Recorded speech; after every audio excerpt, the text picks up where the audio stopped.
Welcome to DC Direct. I'm Lionel Donovan.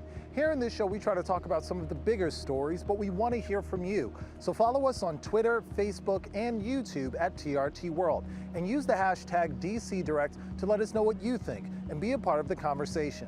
In today's show, we're talking about the rising tensions between the U.S. and Iran. Never, ever, ever in my life have I seen any transaction so incompetently negotiated as our deal with Iran. America and the Europeans be better than. Thank you all. Good evening. The relationship between the United States and Iran has been hostile for some time. Neither country has an embassy in the other, and there isn't even an issue where the two share common ground. Now, as the U.S. considers sending thousands of more troops into the Middle East, it seems unlikely that the hostility between the two nations is set to ease anytime soon.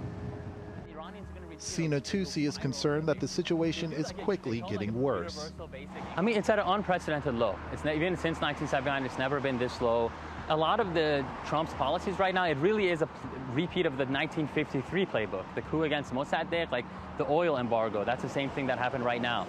There's a regime change strategy being pursued that is marked by not only a propaganda campaign, but according to U.S. officials, try to incite unrest, turmoil. Let's take a closer look at what's recently happened between the U.S. and Iran. In 2002, U.S. President George W. Bush had some harsh words for Iran, Iraq, and North Korea. States like these and their terrorist allies constitute an axis of evil, arming to threaten the peace of the world. But in 2008, Bush sent an official for the first time to join nuclear negotiations with Iran in Geneva. We believe it's a smart step to underscore the seriousness that we want to solve this issue diplomatically. After Barack Obama took over the presidency in 2009, he told Iran's leader, "We will extend a hand if you are willing to unclench your fist." Obama said he would also persuade the West that Iran was not trying to build a nuclear bomb. We really only had one period where there was diplomacy between the two sides aimed at resolving one area of U.S.-Iran dispute, and that was the nuclear negotiations in Obama's second term that led to the nuclear deal. On September 28, 2008, Obama and Rouhani talked on the phone. This was the highest level contact between the two countries in 3 decades. But then, on January 20th, 2017, Donald Trump became president of the United States. And just 2 weeks after his inauguration, Trump began to change the U.S.'s approach to Iran.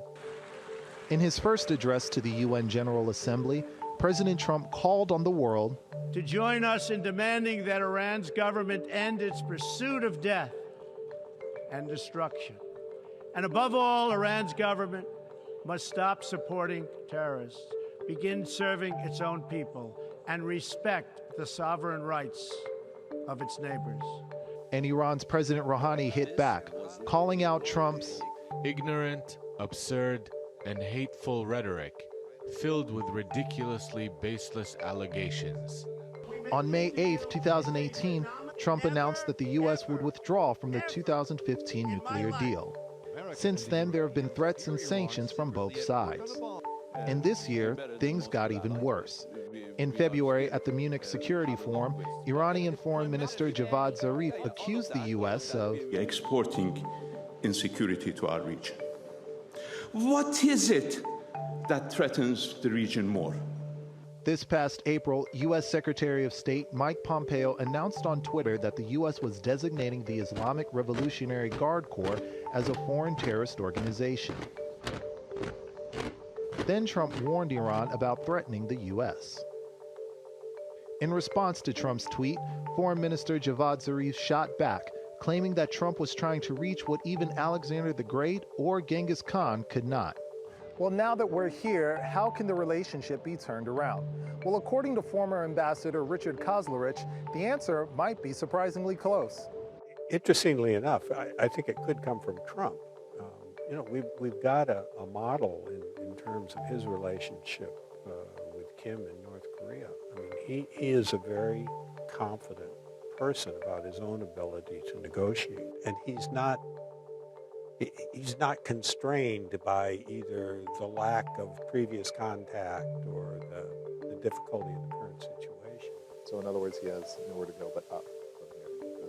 I think on the nuclear side, I think it's a long haul. He will not get it done by 2020, or even if he were reelected. I think there's just been too much damage done. Reconciling with Iran could be even harder for the U.S., as some within the administration are calling for Trump to take an even more aggressive stance against Iran. Policy is really being driven by these aggressive anti-Iran hardliners in the administration, like National Security Advisor John Bolton, like Secretary of State Mike Pompeo. And figures like Pompeo and Bolton, they really oppose U.S.-Iran diplomacy in principle.